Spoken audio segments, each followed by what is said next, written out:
just briefly tell you how I met Milana and then how things came full circle all these years later. And this is relevant to the story. So, okay, years ago, 10 years ago, when I actually joined Barbara's team with Productive Environment Institute, which at the time was Paper Tiger Productivity Institute, back in 2005, Milana was one of the first people that business coaches or online experts that I connected with.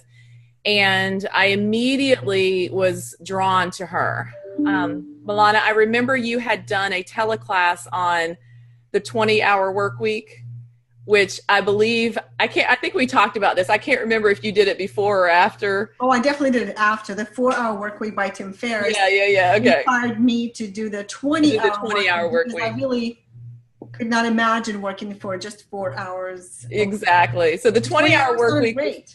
Yeah. The 20-hour work week was relatable. You could, and it was believable. But yes. So I just remember falling in love with that and the concepts that you were teaching. And you had an assessment program. It was a software program for online assessments. And I remember using that and loving it. So anyway, and I would just see and hear about you peripherally through the years as I'm building the business with Barbara. And then one day, I think, Barbara, it was 2 years ago. Hey, Elaine, you were leaving our retreat here in Carolina Beach, and you were flying off to California to go to some event that I really didn't know anything about.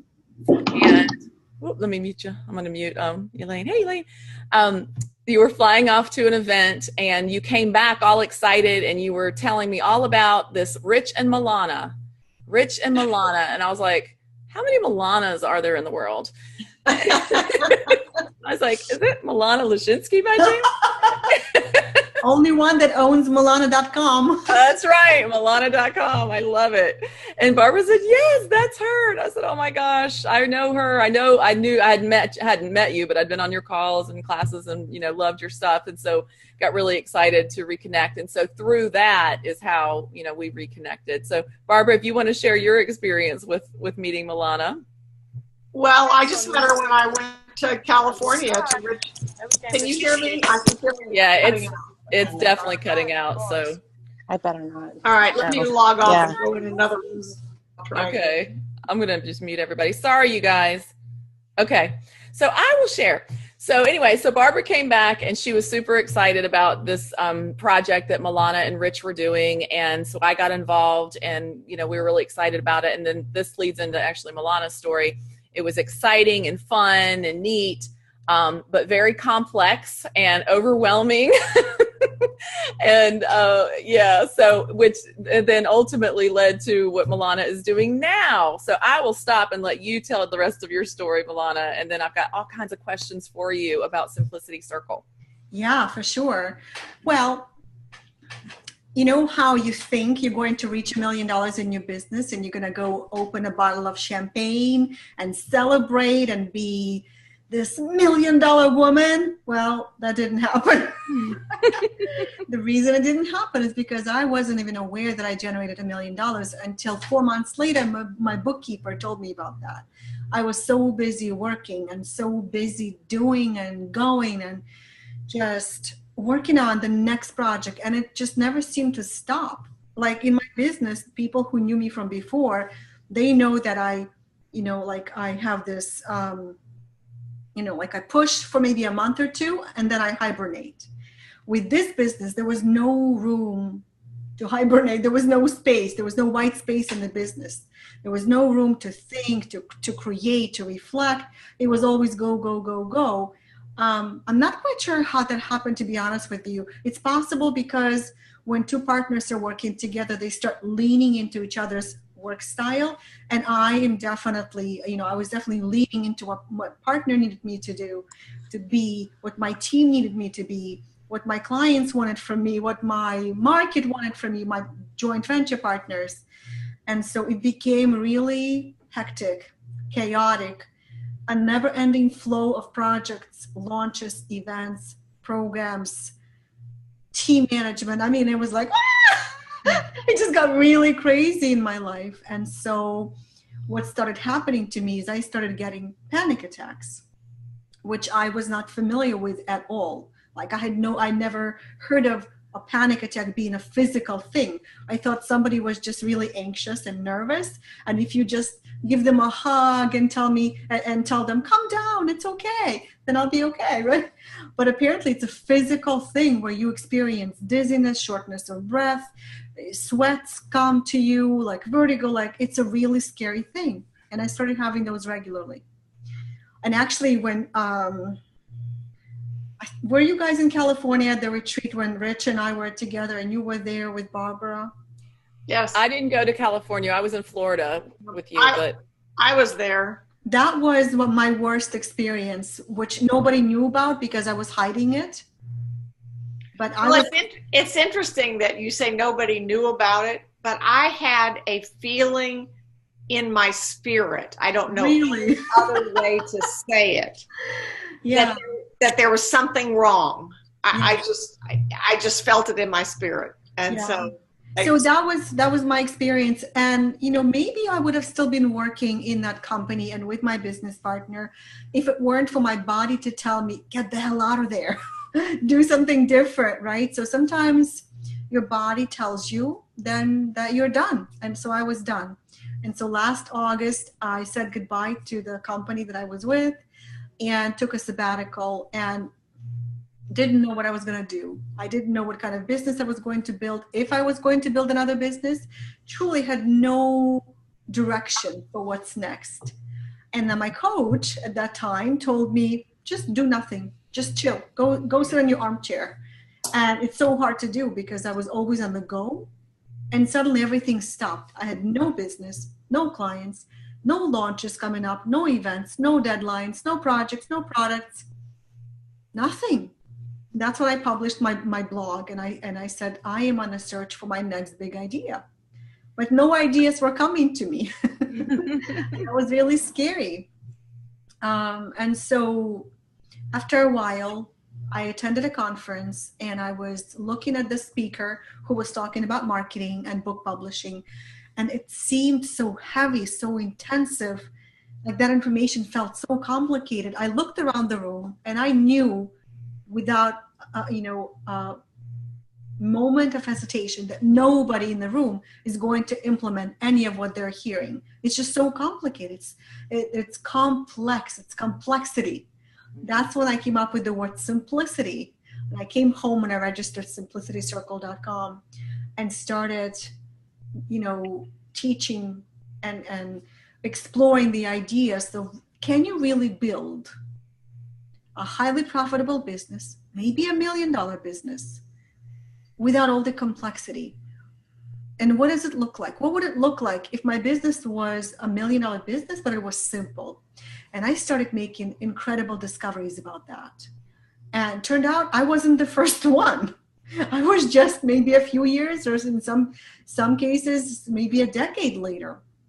I started discovering other people and other books talking about the same kind of thing that I discovered, but somehow I discovered it later in life and in my business after 17 years in business. And so I'm happy to talk about this today, but the idea of Simplicity Circle is that it's based on the whole concept of simplicity entrepreneurship. That yes, you can grow a business to whatever size you want, to make a lot of money without sacrificing your health, your independence, your family, your peace of mind, all of those things that suddenly started being affected. I used to tell my husband, like, what are you getting from work and you're upset about something? Don't get it out on me. That's your work. Leave it at work. Like, I don't bring my business home. If something is not happening in my business, it's my business. And this is us. It shouldn't affect us. But in my last business, I started feeling the effect, the impact of my business problems in my personal life.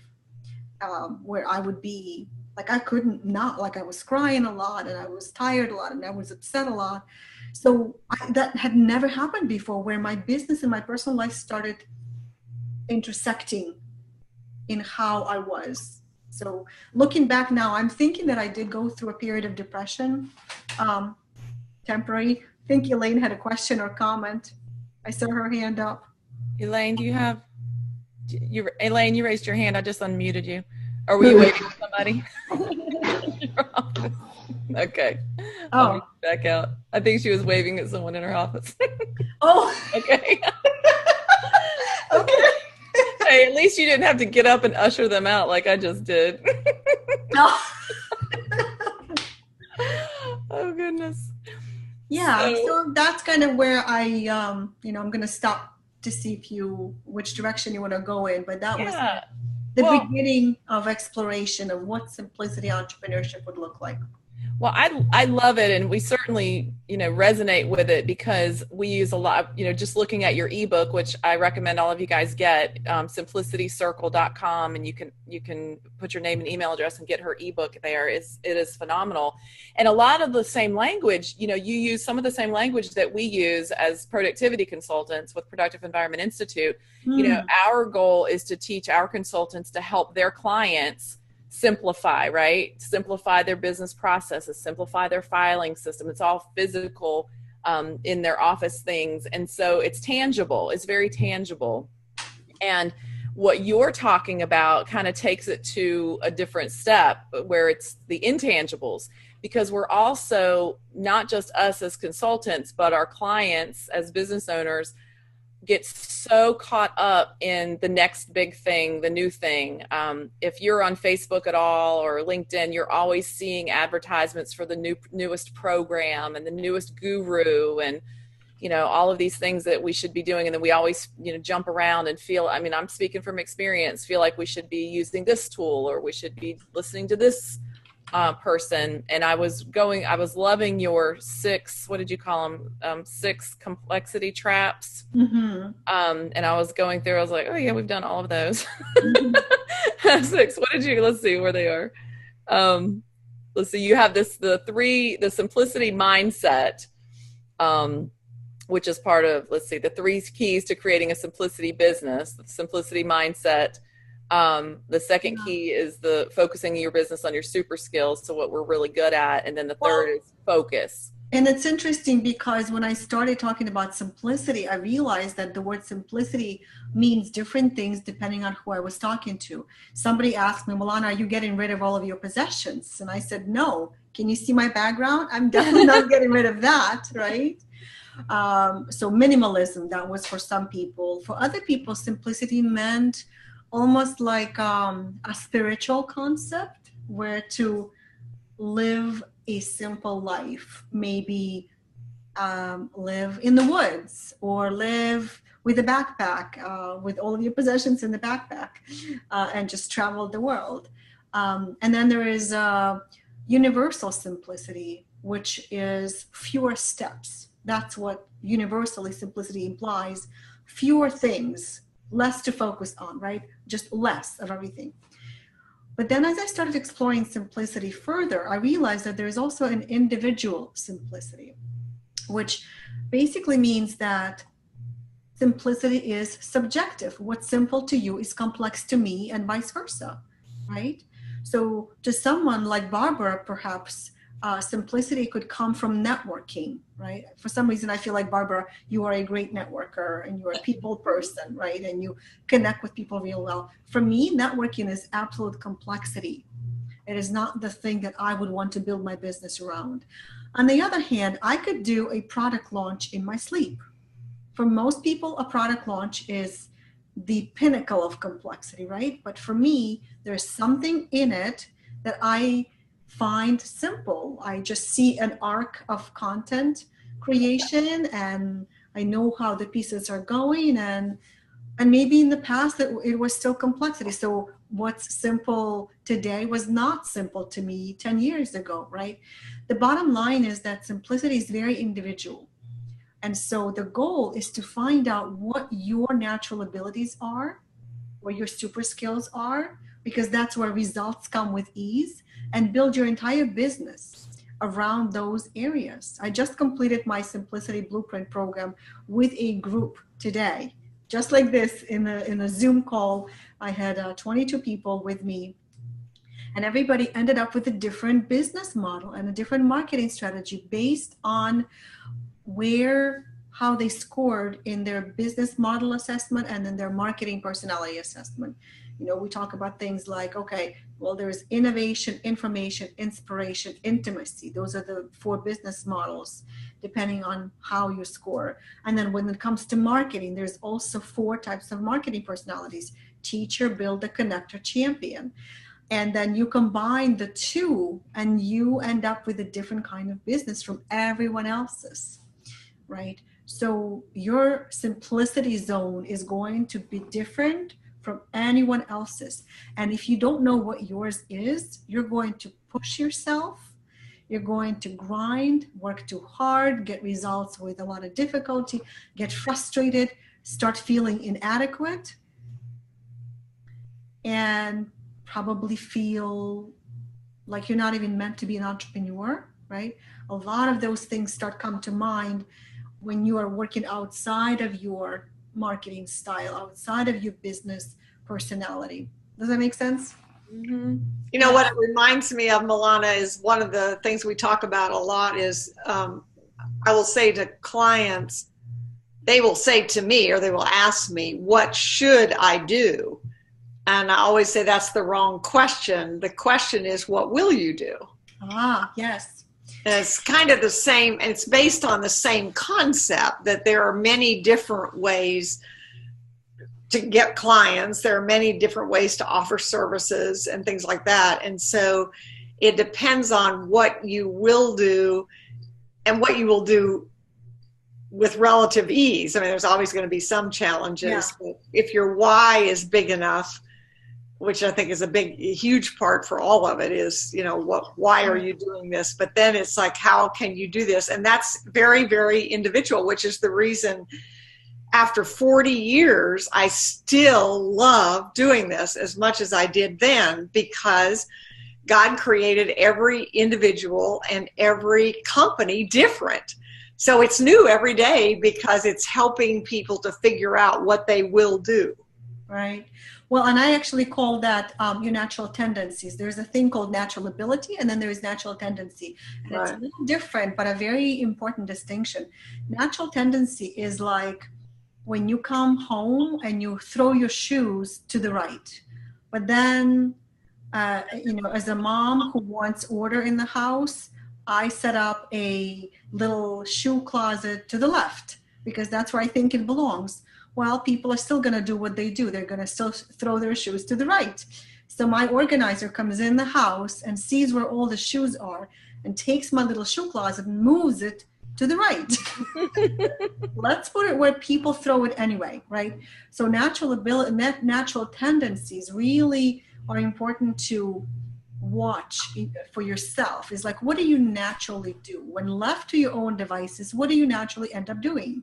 One of the things that I end up doing in my business, natural, is I disseminate information and organize it into teachable framework, like into little 3-bullet slides or something, teaching points, little trainings, right?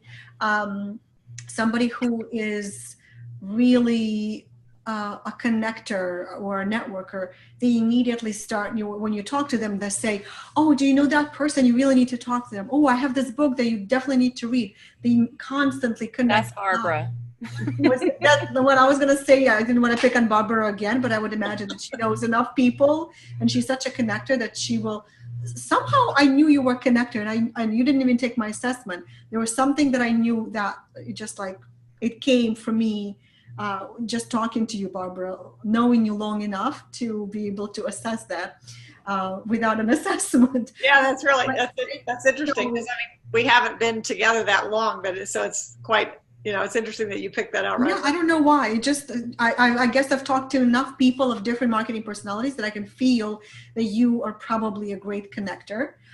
And somebody who is a coach, they immediately start coaching. I've been in mastermind groups where everybody's different, right? Like somebody will ask questions, somebody will give advice or share some complex systems. And this one lady, her name is Janelle, she's sitting like, do I have your permission to put my coaching hat on?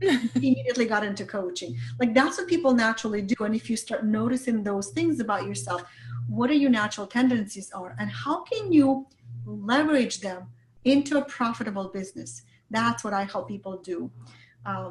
Because even if you know what your natural abilities are, your natural tendencies are, you may not know how to monetize that, how to leverage those things for a profitable business. And so once we figure out what your super skills are, we then start designing all of your products, programs, marketing strategies. If you want to do a launch, we can design your launch around your super skills.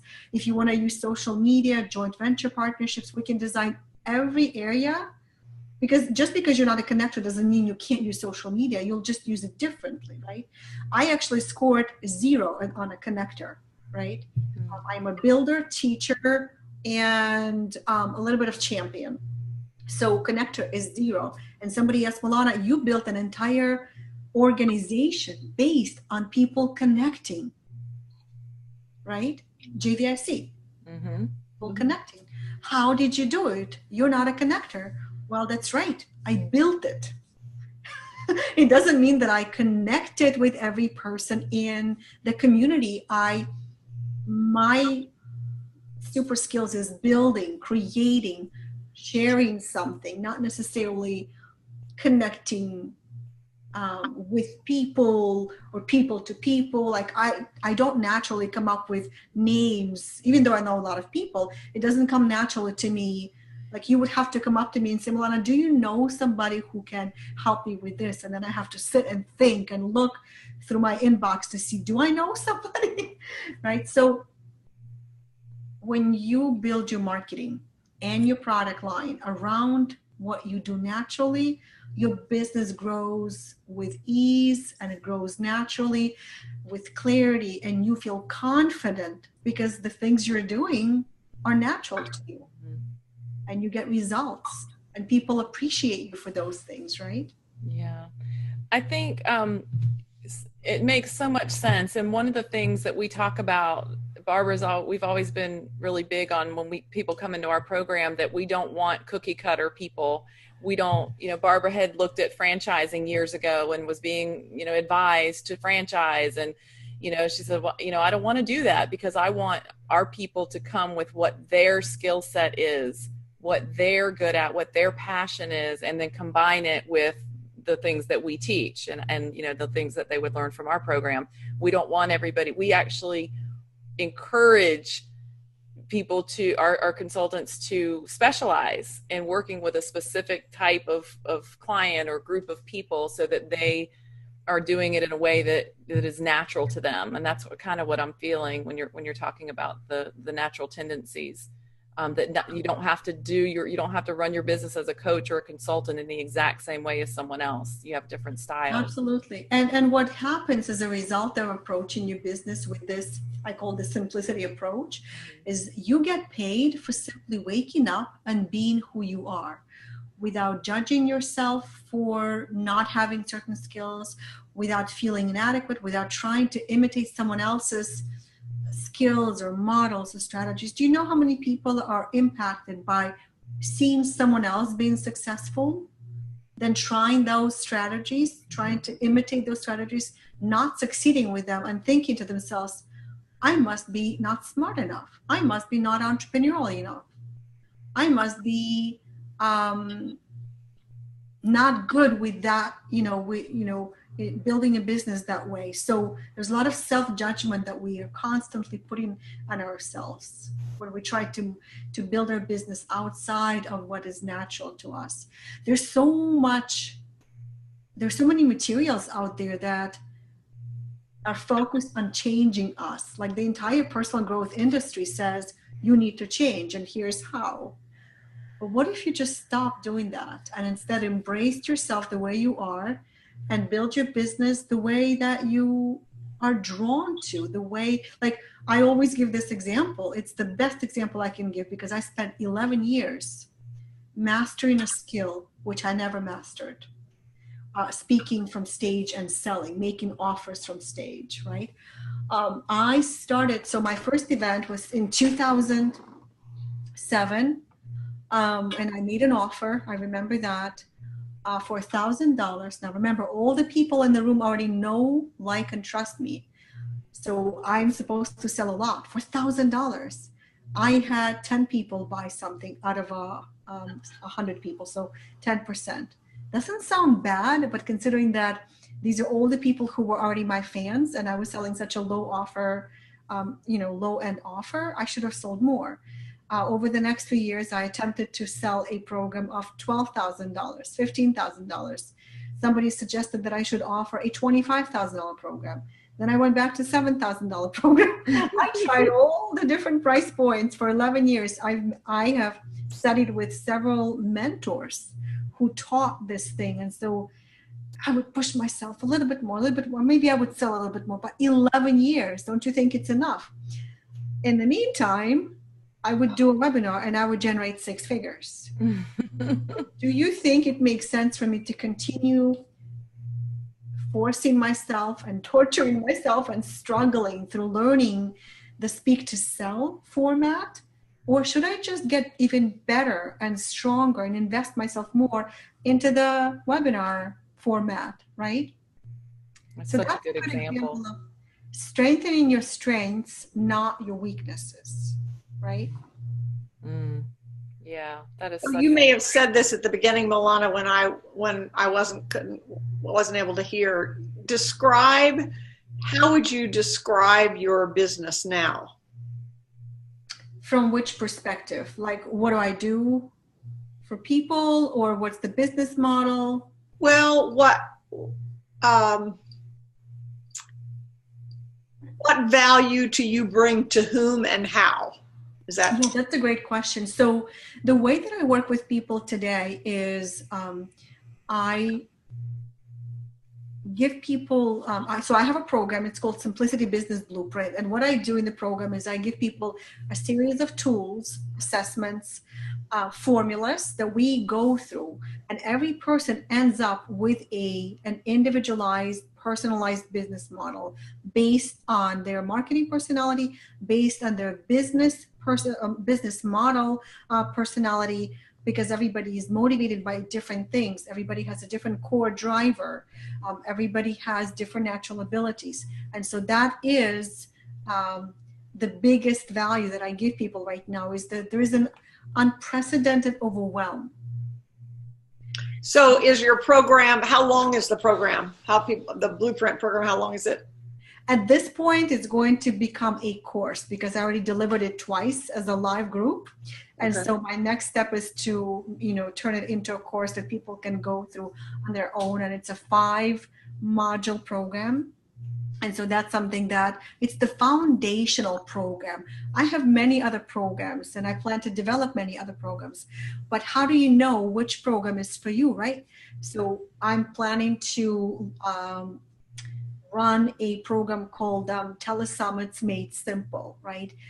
As somebody who invented Telesummit 12, 13 years ago, and somebody who has seen thousands of telesummits out there and many people making mistakes with telesummits, I want to create the rebirth of a telesummit because a lot of people got it wrong. I feel like my idea was lost in translation. So I want to teach it again, and I want to really clarify what a successful telesummit is. But how do you know that you are the right person to run a telesummit?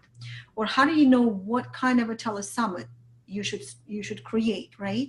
Should you be doing this as conference line interviews? Should you be creating a community around your telesummit on Facebook? Like, how do you know?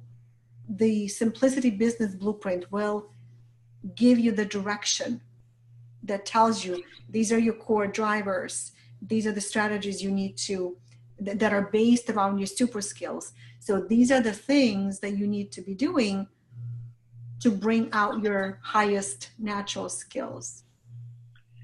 Is there anything that you've put in place to prevent you from, like, you're being successful at this and keep doing it and then find yourself back on the same treadmill again? Is that anything that you... That's such a great question. Well, first of all, I took those assessments myself.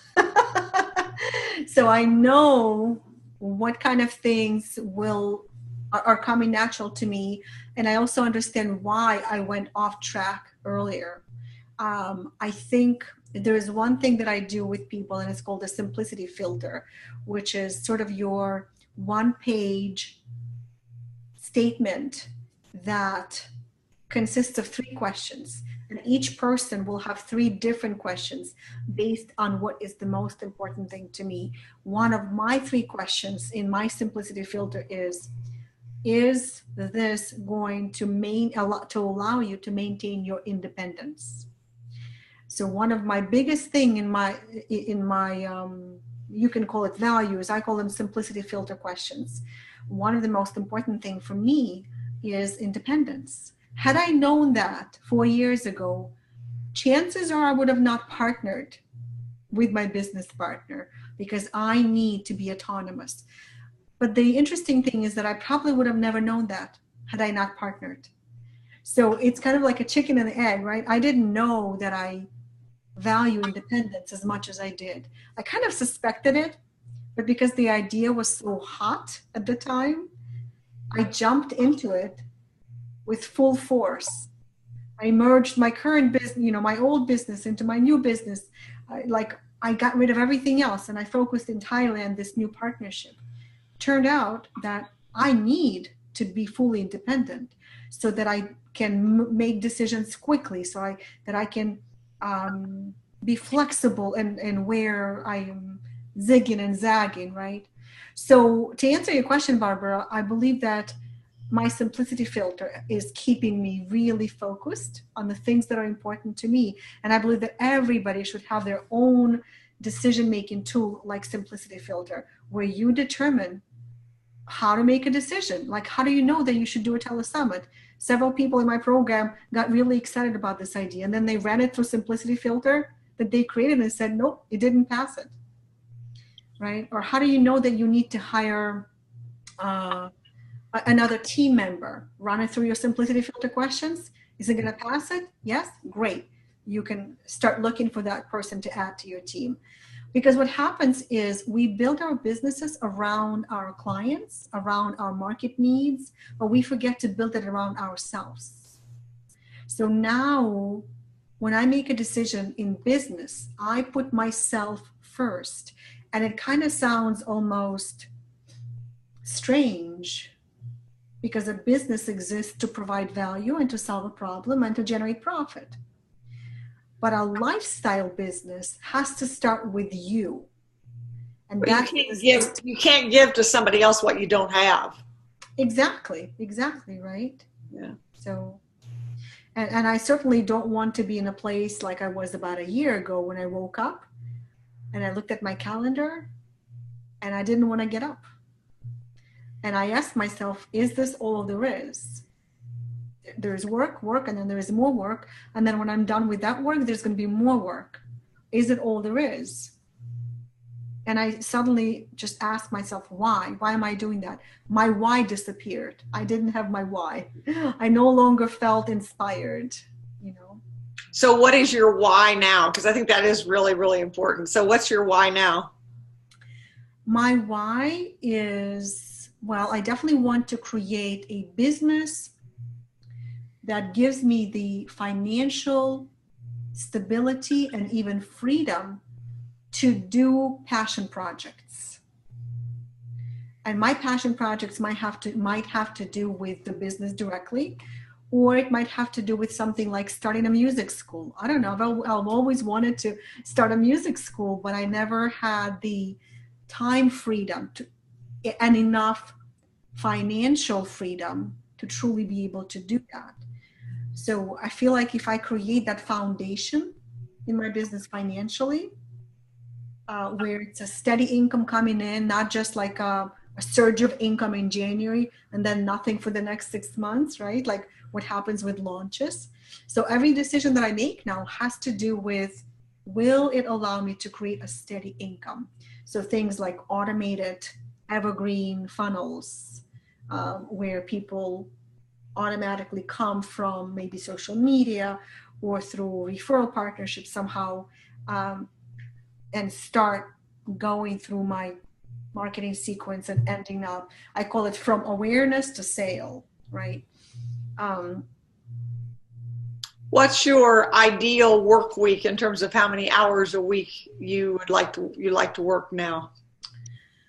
I never think about this. I used to think about that when I was very busy because I kept trying to get a hold of my life, my days. But now, because I do literally 95% of everything I do, I absolutely love. And that's the difference. Before, it would be like 10% I actually enjoyed in the last couple of years. And everything else felt so heavy, just so much in this constant mental ticker. You know how when you watch CNN, there's a ticker going on? That's how my head was, like ticker constantly. Something constantly needs to be happening. And if it's not happening, it still has to happen. I would say, you know, if I were dreaming and say, like, I can't not work when I love my work. So it's kind of hard for me to answer that question. But ideally, probably I would say 30 hours a week. I wouldn't be able to do nothing. I need to work. I need to. Well, I can relate. I mean, no, because like, I just turned 70 years old in December. So everybody says, you know, why don't you retire? You know, and I seriously considered it. Andrea knows I seriously considered it. And I thought, what am I going to do? What am I going to do? I love what I do. I absolutely love it. And it isn't work. I mean, when I'm doing what I do, it isn't work. And I think that's the way I've often told our consultants. My criteria was 80% of the time. I said 80% of the time, your business should be such that you would be doing what you're doing, whether you got paid or not. Yeah. I think better of the time, there's going to be stuff that, you know, that needs to be done that you might not like. But if it's more out of balance, if it's more than that, then I think it's out of balance. Yeah. I think a better question that I might ask myself is not how many hours ideally, but do I have the time to do the things I love, to do other things that I love? For me, it would be writing music, taking dance lessons, and taking yoga classes. I just spent an hour today with my dance coach, pushing my shoulders back. And so I'm sitting and I'm reminding myself to really create a space between my chin and my chest. I know when your coach pushes you back. So because when you sit at the computer, your posture is affected. Barbara, your posture is beautiful. I don't know how you maintain that through the years of sitting at a computer, but I'm worried about it. So I keep, doing my exercises. Well, I did one of the things I really attributed to, because I was extremely worried about my posture, because my grandmother was literally bent at like that. I mean, that's literally the way she. So what are you doing for that? Well, there's an exercise that I've done for 2 decades called Fit 10, and it's a rope exercise, and I'm sure that that's a huge. What is it called again? Fit 10? Fit 10, yeah. Fit 10, it's the number 10.com. And okay. Yeah. I will look it up. All of us are working on the computer. Well, I mean, look, we're hunting over, and I'm telling her my shoulders are back, and she goes, no, they're not, and she keeps pushing me back even further. Yeah, well, it's really interesting. But as long as I have time to do the things that I want to be doing, I'm fine. That's when I started noticing the difference, is that I started canceling my dance classes. I started skipping yoga. I no longer played piano. And so during my sabbatical, like for an entire month, I would sit and write music.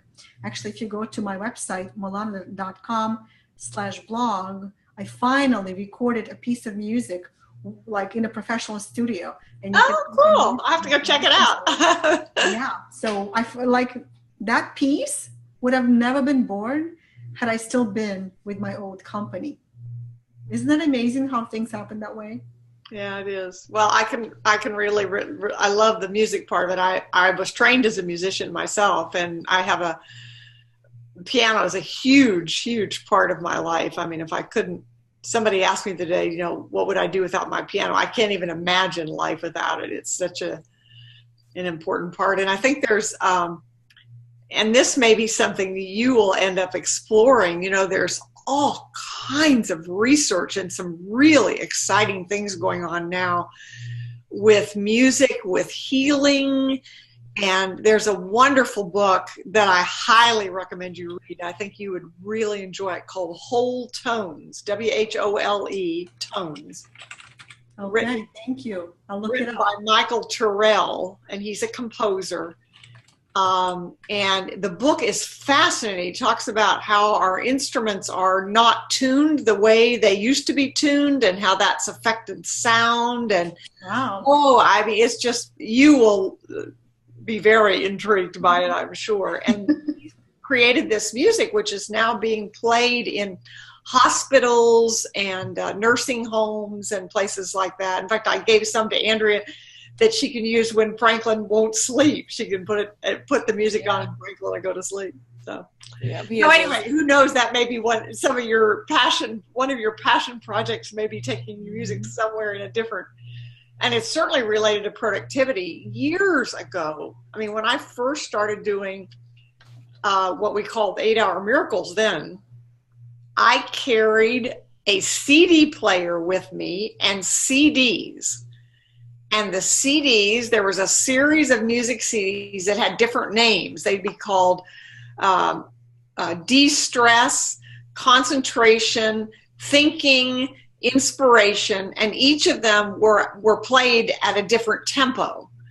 And so, like, when I would go into the client, they were always stressed, because, oh my God, and so I would ask permission to play this CD, and I would play this de-stress CD, and I would just put it in the background and have it playing. And this was an 8-hour miracle, so I was there all day. So then we'd eat lunch. Well, then afternoon, you started to get kind of droopy and whatever else. And so then I would play the productivity CD and stuff like that. I did that for years and years, just carrying that CD. Awesome. Yep. Oh, she froze. Oh. Yep.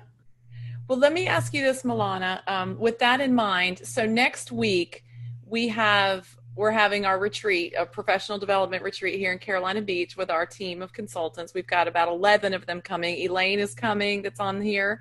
Tracy is coming, that's on here.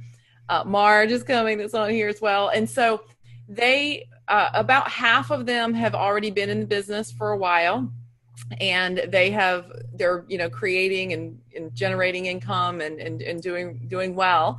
And the other half are just kind of new, or they're still in training. They haven't finished yet. And we are going to be working on, you had talked about kind of the evergreen, like the funnel, to be able to simplify client acquisition. So those are the tactical things we're going to be working on. So what advice do you have for this group of consultants, the productivity consultants that are coming here? Their goal obviously is to help other people, other business owners, be more productive and simplify their lives. What advice do you have for them to focus on for their own businesses, so that they don't go back? I don't want them to go back home feeling really overwhelmed with 15,000 new things for them to do. I want them to have a very simple plan to do exactly what you just said, but have an automated system basically that can bring them people that will raise their hands and say, hey, I want to work with you, and not have to go out there and be doing the grind. You talk about the cult of the grind in your ebook. Mm-hmm. So what advice do you have for them to avoid the cult of the grind? I love the piece of advice that I sometimes share with people who are overwhelmed. The question I ask is, what do you want to go big on? Because you could go big on a lot of things, and that will be very overwhelming. You could go, you can focus on many different things, and you'll be overwhelmed because you're spreading yourself too thin. So what is the one thing that you want to go big on next year? The one thing, right? I believe there is a book called The One Thing. The One Thing. One thing, right? Like, what is the one thing? That one thing could be one product, one marketing strategy, one focal point in your business, one project, one event, one networking group. I don't know, something that feels like this is where I'm going to focus my attention. Like for me, my one thing for next year is Simplicity Business Academy. I'm creating Simplicity Business Academy, where it's a one-stop shop for all of my trainings, all of my products, past and future. Because for me, simplicity right now comes from consolidation. I've been in business for 17 years. I have a lot of things to offer, but I don't want to overwhelm people. I don't want to overwhelm myself. So I'm creating this one-stop shop for anything on business growth.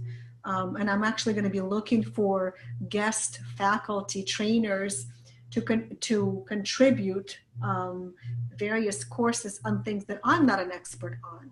But I'm trying to really consolidate. That's my big focus. So what is your one big area of your business that you're going to focus on? For somebody, it might be, my big thing is going to be to get 10 clients and keep 10 clients. That's it. That is the one big thing. For someone else, it might be to build visibility through speaking. And that's all you're going to be really focusing on, right? I call it your unifying strategy. What is your unifying strategy for next year? The one thing that you're going to aim at constantly, and all the projects that come to you, to come in front of you, you can really look at them and say, does this help me accomplish the one thing that I want to accomplish? Or is it going to be a distraction? Because I always have a million of ideas. I am developing software right now. And this morning, I woke up with another idea for brand new software that I literally wanted to start developing today because I think it's a hot idea. And I immediately stop myself and I say, okay, in March, that's when I can revisit this software idea when the Simplicity Business Academy is underway. So yeah, I mean, you guys are productivity experts, which means that you know how easy it is for people, for human beings to get distracted, right? Yeah. The shiny object syndrome is why you exist. Exactly. Right? And then we get caught up in it too. So that's why humans. That's right. And that's why coaches need coaches. Yes. But you have a higher level of awareness of that. Yes. Yeah. And so you can pay attention, prevent it from happening, and move forward in a highly focused way. That's right. That's right. One thing, one big thing that you want to focus on. That's perfect. Like a theme. Like, think about it as a theme. So for next year, my theme is Simplicity Business Academy. Mm-hmm. Yes, I will have other little projects, but as long as it doesn't interfere with my big one, mm-hmm. I'm good. And then next year after that, it may be something else. I love it. Well, check out when you get a chance. I have to redo the sales page, always tweaking, but we did something similar with the Productivity on Demand. So check out Productivity on Demand, where we've consolidated a lot of our trainings and courses and interviews into a school. Ooh, I love that. We're using the Teachable platform. I'm not sure if you're familiar with Teachable. Yep. Yeah, I actually signed up to check it out recently. I'm very happy with it. I'm very happy with the training and and how it works. So definitely, if you have any questions about it, let me know. Is it like an academy website where you can create your own academy? Yes. Yeah. So basically you have your own school. It's a Teachable school. So you can call it academy. Ours is Productive Environment Institute. So for ours is an institute. And for those of you that are listening that want to check out our certification program, you can go to becomeaspecialist.com, and that is actually one of the courses or programs. It's actually a hybrid of a course and live one-on-one interaction as well. It's not just an online course. There's live coaching built into it as well in the certification. And so you can get in fact, Alana, that's the site you should look at to kind of get a visual of what Teachable has to offer as far as the sales page. Which website is that? You can go to becomeaspecialist.com. Become a specialist. Singular. Awesome. I'll check it out. .com. Yeah, that's our homepage for the certification program. And then you can click around and look at all courses and see some of the other things that are there. But that's one of the reasons I love it. I love it as the Teachable. It's an institute, and you can have different classes and courses. And our certified productive environment specialists have mini courses on there as well. So it'll grow. So I think it might be a good fit for your academy. So for sure. Yeah, I'd love to maybe chat with you separately, Andrea, because I'm definitely looking for the right platform at the moment. Yeah, I'd be happy to help you with that. So, which is so funny. I'll just say this really quick. When I was growing up, I always wanted to be a teacher. And, I remember doing my first retreat with you, Barbara, with our team. We were doing a training, and I said, oh, I always wanted to be a teacher when I grew up, but here I am now. And then I'm like, wait a minute, I'm standing here in front of a group of people I'm teaching. and now the platform that I use I'm using a platform called Teachable. So I'm a teacher, and I love it. So I love the people that we work with. And I always loved teaching, but I taught music. And so now I'm just teaching business owners, but I'm still teaching. I have to ask, what did you teach in music? Because I taught music too, and I'll tell you my experience. What did you teach in music? So to be honest with you, I never got to actually teach for real. I went through the internship, and then I immigrated to America and switched. But my major was, when I was interning for a music school, it was music theory, history, and composition. Oh, okay. Interesting. Well, I did music education and graduated from college and taught elementary school music for 1 year. And I had a headache every single day. And I said, there has to be another way to make a living. I cannot do this. And I realized it was for two reasons. One was I didn't like teaching what I loved to people who didn't want to learn. And a lot of the, elementary school kids really weren't interested in music. But the other one relates to entrepreneurship, which is I cannot stand being tied down. And the idea that I knew where I was going to be every hour of the day for 9 months was like, throw me in prison. Yeah, I don't see you doing that. So you got out. Well, Alana, I know you've got to take off. We said we'd go to the top of the hour, so I don't want to keep you. But gosh, yeah, I'm glad you found your calling, Barbara. Your passion, and is not elementary school children. Well, Milana, I just want to tell you, thank you so much for joining this. I have admired what you've been doing. I've been kind of watching it and admiring what you're doing. So thank you for taking time to share it. I really absolutely. And wish you much success. Definitely. And I'd love to do it again. Thank you so much, and have fun at your retreat in Carolina. Thank you. Thank you so much, Alana. Bye, you guys. Thanks for being on.